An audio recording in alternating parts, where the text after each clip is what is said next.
राधा 3 भाइयों में सबसे बड़ी थी। पिता रामसेवक जी कस्बे के पोस्ट ऑफिस में क्लर्क थे। माँ रमा गृहिणी थी। रामसेवक जी की आय बहुत सीमित ही थी। उन्होंने जैसे तैसे करके चारों बच्चों को कस्बे के ही सरकारी स्कूल में शिक्षा दिलाई। राधा पढ़ने में तेज थी। पढ़ने की बहुत लगन उसके अंदर थी। 10वीं की परीक्षा में पूरे कस्बे में प्रथम आई थी।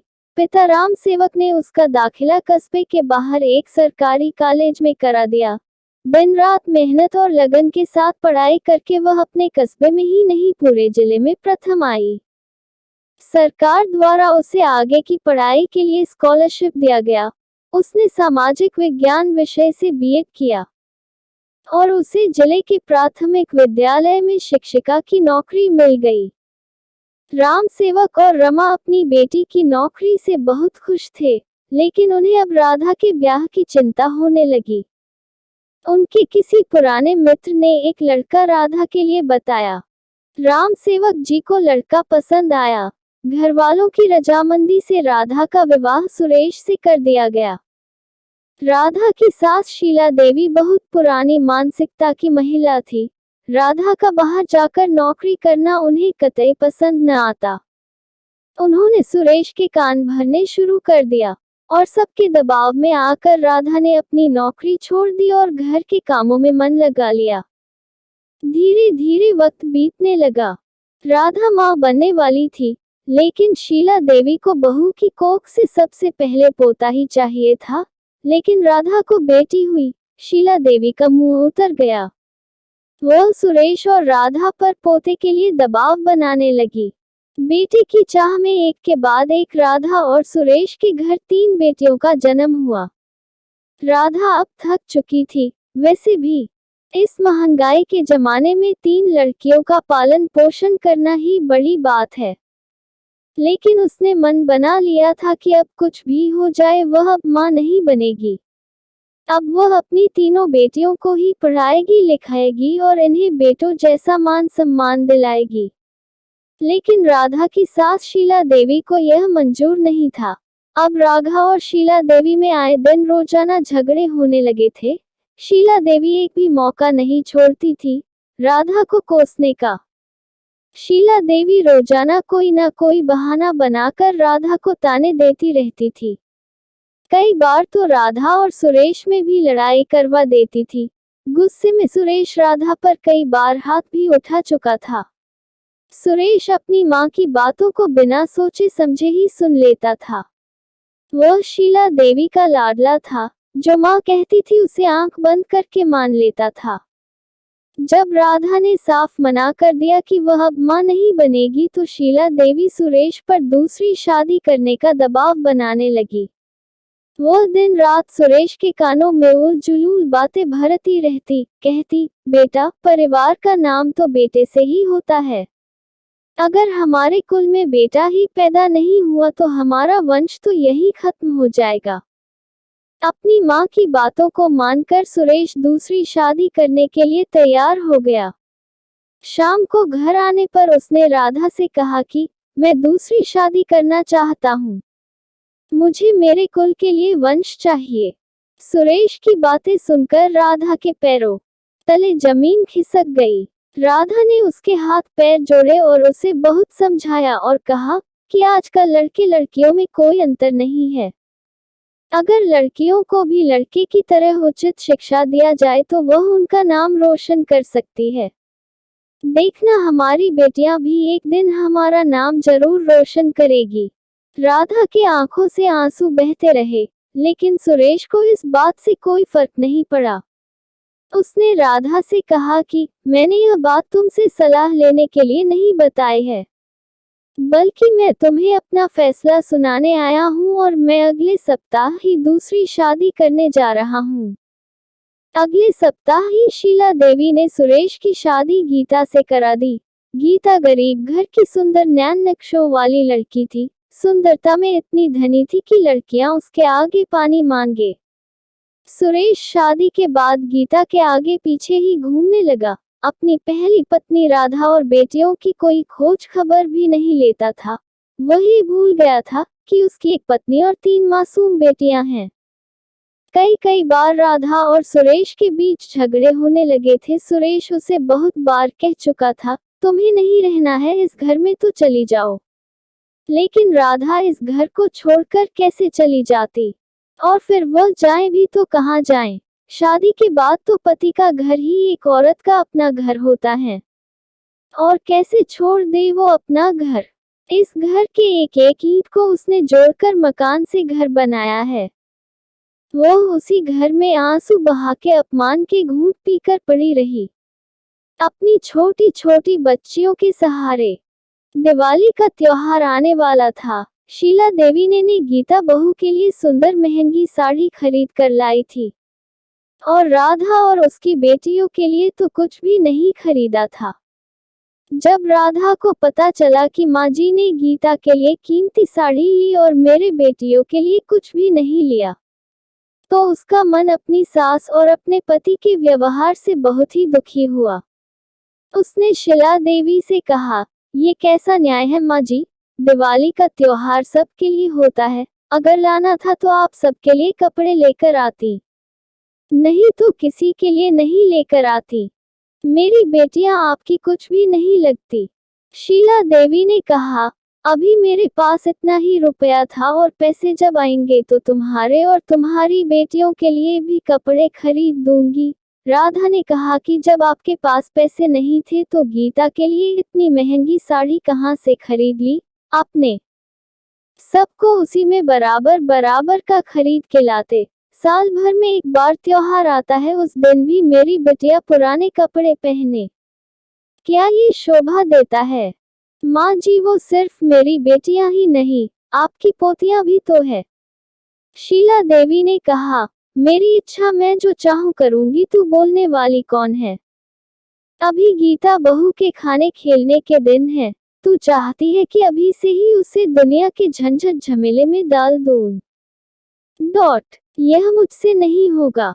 तुम भी नई नई शादी करके आई थी तो तुम्हें भी मैंने इतना ही प्यार और सम्मान दिया था। अब मैं अपनी दूसरी बहू के लिए कुछ करती हूँ तो तुम्हें तकलीफ क्यों होने लगती है? तुम्हें जो सोचना है सोचती रहो, मैं कुछ नहीं करने वाली। वैसे भी मेरे बेटे की इतनी कमाई नहीं है कि तुम्हारी और तुम्हारी बेटियों के शौक पूरे करते रहे। तुम भी तो पढ़ी लिखी हो, जाओ कमाओ और अपने बेटियों के शौक पूरे करो। लेकिन तुम्हें तो लड़की पैदा करने से फुर्सत मिले तब तो तुम नौकरी कर पाओगी। रुपए पैसे कोई पेड़ पर नहीं उगते और ना ही आकाश से गिरते हैं, जो मैं जब चाहूं सबकी फरमाइश पूरी करती रहूं। राधा को भी अब शीला देवी की बातें तीर की तरह चुभने लगी। उसने भी अब जवाब देना सही समझा। उसने शीला देवी से कहा कि तो मैं क्या इस घर की नौकरानी हूँ जो पूरे दिन घर का सारा काम करती रहूं? इतने सालों से इस ईंट के मकान को घर बना दिया, उसका यही फल मिल रहा है। अब तो मैं कुछ भी नहीं करूंगी, आप लोगों को जो करना है कर लो। शीला देवी और सुरेश की उपेक्षित व्यवहार राधा को बर्दाश्त नहीं हो रही थी। उस दिन से राधा ने एक फैसला लिया कि अब वह घर नहीं बैठेगी, वह भी अपनी बेटियों की भविष्य के लिए नौकरी करेगी। वह अपने बेटियों को ऐसे तरसते हुए नहीं देख सकती है। शाम को सुरेश जब काम से वापस आया तो राधा की सास ने बातों में मिर्च मसाला लगाकर राधा की बुराई की। उन्होंने सुरेश के खूब कान भरे। सुरेश भी अपनी नई पत्नी के प्यार में इतना डूब चुका था कि उसकी एक पत्नी और बेटियां भी हैं, उससे यह याद भी नहीं रहता था। जब उसने शीला देवी की बात सुनी कि राधा ने गीता को बहुत भला बुरा कहा है, वह सीधे राधा के पास गया और जाकर कहने लगा, सुनो राधा, जैसे माँ रख रही है वैसे ही रहो, अगर नहीं रहना है तो ये घर छोड़कर चली जाओ। जब से सुरेश की दूसरी शादी हुई थी वह हमेशा राधा को बात बात पर घर छोड़ जाने के लिए कहा करता था, लेकिन हर बार राधा उसकी बातों को अनसुना कर देती थी। लेकिन इस बार उसने घर छोड़ने का फैसला कर लिया। उसने अपने पति सुरेश से कहा, मैं और मेरी बेटियां अब ये घर छोड़कर जा रही हैं। आज के बाद मैं समझ लूंगी कि तुम मेरे लिए मर गए हो। मैं एक विधवा हूँ और मेरी बेटियों का भी कोई बाप नहीं है, वह भी अब बिन बाप के ही रहेंगी। देखना, मैं अब उन्हें एक सुंदर भविष्य दूंगी। इतना कहकर राधा ने अपने बेटियों का हाथ पकड़ा और घर से निकल गई। घर से निकलते हुए राधा की आंखों से आंसू बहे जा रहे थे। वह सोच रही थी कि कितने निर्दयी हैं ये लोग, जिनके मन में अपनी बेटियों और अपनी ही पोतियों के लिए तनिक भी प्यार नहीं। राजेश और शीला देवी ने एक बार भी राधा और उनकी बेटियों को रोकने की कोशिश नहीं की। वह करता भी कैसे? वही अपने पुरुषत्व को खो चुका था। गीता के प्यार में वह इतना अंधा हो चुका था कि उसे अब सच या झूठ कुछ भी दिखाई नहीं देता था। राधा अपनी बेटियों के साथ अपने मायके चली आई। अब मायके में राधा के माता पिता का तो देहांत हुए सालों बीत गए थे, भाइयों भाभियों का ही राज था। इकलौती बड़ी बहन होने के नाते राधा के भाई उससे बहुत प्यार करते थे और भाभियां भी उसे बहुत इज्जत और मान सम्मान देती थी। राधा जब दुखी और उदास मन से अपने मायके पहुंची तब उसकी यह हालत देखकर उसके भाइयों को बहुत गुस्सा आया। वे लोग बोले कि दीदी चलो आज उस जीजा की औकात दिखा देते हैं। दूसरी शादी करके आ गया, लेकिन उसको हक किसने दिया कि वह लोग आपको को घर से बाहर निकाल दे। राधा अपने भाइयों से बोली, उन्होंने निकलने के लिए नहीं कहा, मैं स्वयं ही वो घर हमेशा हमेशा के लिए छोड़ आई हूँ, क्योंकि उस घर के लोगों के दिल में अब मेरी और मेरी बेटियों के लिए बिल्कुल भी जगह नहीं है। अब और तिरस्कार और अपमान नहीं सहा जाता, इसलिए मैं वह घर छोड़कर आ गई हूँ। भाइयों ने एक बार राधा को समझाने की कोशिश की, दीदी लड़ाई झगड़ा किस घर में नहीं होता, लेकिन इसका मतलब अगर कोई गुस्से में बाहर निकलने लगे तो क्या वे लोगों का इनको रोकने का अधिकार नहीं है? राधा बोली, जाने दो भाई, वह अगर अपने दूसरी पत्नी के साथ खुश है तो रहने दो। बस मैं तुमसे इतना चाहती हूँ कि कुछ दिनों के लिए यहाँ पर रहने दीजिए, मैं जल्दी एक कमरा किराए पर ले लूंगी। तभी भाई की पत्नी बोली, दीदी आप किराए पर बाहर क्यों रहेंगी? जब तक आपकी नौकरी नहीं लगती है आप तब तक यही रहेंगी। जब आपकी नौकरी लग जाएगी तो भले आप किराए पर कमरा ले लेना। राधा ने ऐसा ही किया। 2-3 दिनों के अंदर ही उसे अपने पुराने स्कूल में सामाजिक विज्ञान की टीचर की नौकरी मिल गई। वेतन भी सही मिलने लगा था। उसने एक कमरा किराए पर ले लिया और फिर अपनी बेटियों को भी उसी स्कूल में पढ़ाने लगी। इधर सुरेश की दूसरी पत्नी को बेटा हुआ। सुरेश और शीला देवी बहुत खुश हुए। बेटा पैदा होने की खुशी में उन्होंने नामकरण संस्कार के लिए सभी को बुलाया और मिठाइयां भी बांटी, लेकिन उन्होंने एक बार भी राधा और उसकी बेटियों को नहीं बुलाया। लेकिन राधा ने सोचा कि भले ही उन लोगों ने मुझे ना बुलाया हो, लेकिन उसके बच्चे के लिए मुझे कोई उपहार लेकर जाना चाहिए। आखिर हो ना हो उस बच्चे से राधा का भी नाता है, आखिर वो भी उसकी बड़ी माँ ही हुई। लेकिन राधा की बेटियों ने राधा को वहां जाने से मना कर दिया और कह दिया कि माँ, जब वे आपकी परवाह नहीं करते और कभी जानने की भी कोशिश नहीं की कि हम कैसे हैं और कहाँ रहते हैं, फिर आप क्यों उनके घर जाओगी? राधा ने कहा, बेटी तुम लोग अभी नहीं समझोगी, अभी तुम लोग छोटी हो। मैंने इतने साल बिताए हैं तुम्हारे पापा के साथ, इतनी आसानी से कैसे भूल जाऊंगी? राधा की बेटियों ने कहा कि माँ, पापा भी तो आखिर तुम्हारे साथ इतने साल बिताए हैं, वह भी तो तुमको भूल ही गए ना। धीरे धीरे दिन, महीने, साल बीतते गए और इधर राधा की बेटियां भी बड़ी हो गई। राधा की बेटियां पढ़ लिख कर अच्छी नौकरी कर रही थी। बड़ी बेटी नैना की शादी भी राधा ने अच्छे लड़के से कर दी थी। उधर गीता का बेटा रवि भी बड़ा होकर अच्छी नौकरी कर रहा था। उसकी भी शादी हो गई थी, वह अपनी पत्नी के साथ दिल्ली में रहता था। ऐसे ही समय बीतने लगा। जब राधा को पता चला कि सुरेश कैंसर की बीमारी से ग्रसित है और उसका आखिरी स्टेज भी चल रहा है, आजकल बहुत बीमार रहता है, कब उसकी मृत्यु हो जाए कहा नहीं जा सकता है। राधा का मन एक बार सुरेश से मिलने को कर रहा था और ना चाहते हुए भी अपने पति सुरेश से मिलने के लिए चली गई। वहां जाने पर सुरेश की स्थिति देखकर राधा की आंखों में आंसू उमड़ आए। उसकी स्थिति बहुत दयनीय हो गई थी। कोई पूछने वाला नहीं था। अब उनके पास इतना पैसा नहीं था कि वह बाहर बड़े हॉस्पिटल में जाकर सुरेश का इलाज करा सके। रवि ने भी शादी के बाद माता पिता से दूरी बना लिया था। कभी कभार फर्ज निभाने के लिए फोन कर लेता था, लेकिन 1 रुपए भी खर्चे के लिए नहीं भेजता था। यहाँ तो घर चलाना भी मुश्किल हो गया था, क्योंकि सुरेश की बीमारी की वजह से अब काम कर पाने में सक्षम नहीं था। वह बहुत कमजोर हो गया था। राधा जब अपने ससुराल में पहुंची तो सुरेश दरवाजे पर ही सोया हुआ था। सुरेश ने राधा को देखकर दूर से ही रोना शुरू कर दिया था। सास शीला देवी की भी हालत बहुत ही कमजोर दिखाई दे रही थी। वह अब खड़ी और बैठ भी नहीं पाती थी। राधा को देखकर उनकी आंखें शर्म से झुक गई थी। राधा ने सुरेश को विश्वास दिलाया उसे कुछ नहीं होगा, वह ठीक हो जाएगा। तभी गीता आई और उसने देखा कि राधा आई हुई है। उसने राधा के पैर छुए और पानी लाई। राधा ने अपनी सास के पैर छुए और उनसे पता चला कि सुरेश के इलाज के लिए लाखों रुपए की जरूरत है। लेकिन उन्होंने जब रवि से कहा तो उसने देने से साफ मना कर दिया था। राधा की सौतन गीता ने उससे कहा, दीदी समझ में नहीं आ रहा है, क्या करूं? यहाँ तो घर का खर्चा चलाना मुश्किल हो रहा है। इनका इलाज किसी अच्छे अस्पताल में करने के लिए बहुत पैसों की जरूरत है। एक यही घर में कमाने वाले थे, अब तो ये भी घर बैठ गए हैं।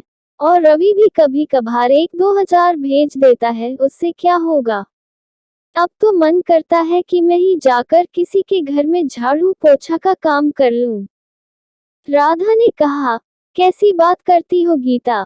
अब हमारे इतने बुरे दिन आ गए हैं कि तुम घर में जाकर झाड़ू पोछा बर्तन करोगी।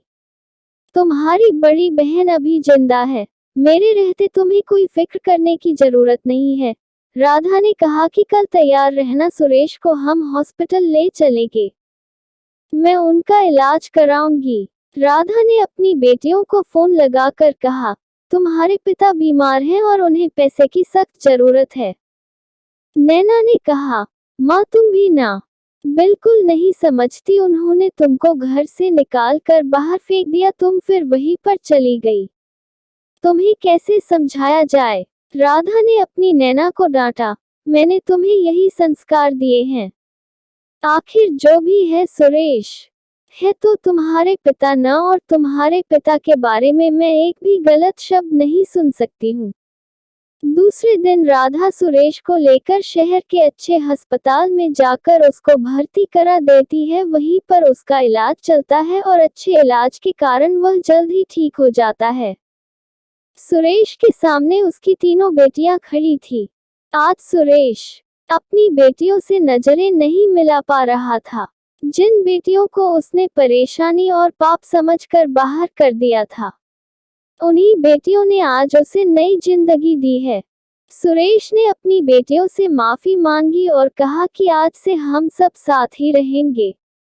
मैंने अपने जीवन में बहुत बड़े भूल किए हैं, लेकिन अब मैं अपनी गलती सुधारना चाहता हूँ, मुझे माफ कर दो। ठीक होने के बाद सुरेश दोबारा से नौकरी पर जाने के लिए कहने लगा, लेकिन उसकी बेटियों ने साफ मना कर दिया। उन्होंने कहा, पापा अभी आपको आराम की जरूरत है। हम सब अब इतनी काबिल हो चुकी है कि हम घर चला सके। आपको उसकी चिंता करने की कोई जरूरत नहीं है, आप घर पर ही आराम कीजिए। सुरेश के बेटे रवि को जब पता चला कि पापा ठीक हो गए हैं, तब वह उनसे सहानुभूति दिखाने के लिए अपने पत्नी और बच्चों के साथ मिलने के लिए आया। गीता ने देखा कि रवि घर में अंदर प्रवेश कर रहा है। वो बोली, वही खड़ा हो जा, आज के बाद तेरा इस घर में कोई जगह नहीं है। अब ये घर तुम्हारा नहीं है। जब तुमने अपने बेटा होने का फर्ज नहीं निभाया तो फिर इस घर में आने का हक भी नहीं है। गीता ने उसे घर के अंदर नहीं आने दिया। शीला देवी जब शोरगुल सुनकर बाहर आई तो देखी कि उसका पोता बाहर खड़ा है। आज उसे भी अपने पोते पर प्यार नहीं आ रहा था, जिसके लिए उसने अपनी देवी समान राधा बहू को घर से बाहर निकाल दिया था कि पोता कुल का नाम रोशन करेगा। उसने तो इस कुल का नाम ही डूबा दिया, बल्कि बेटियों ने ही कुल के नाम को रोशन किया है। उसने भी अपने पोते को मना कर दिया, रवि बेटा ये घर अब तुम्हारा नहीं है, तुम्हें जहाँ जाना है चले जाओ, लेकिन इस घर के दरवाजे तुम्हारे लिए हमेशा के लिए बंद हो गए। इतना कहकर गीता ने घर के दरवाजे उसके मुंह पर ही बंद कर दिए। रवि भी अपना सा मुंह लेकर वापस अपने शहर चला गया। आज की कहानी यही खत्म होती है। अगर आपको कहानी अच्छी लगे तो कहानी को लाइक और चैनल को सब्सक्राइब करना ना भूलना। धन्यवाद।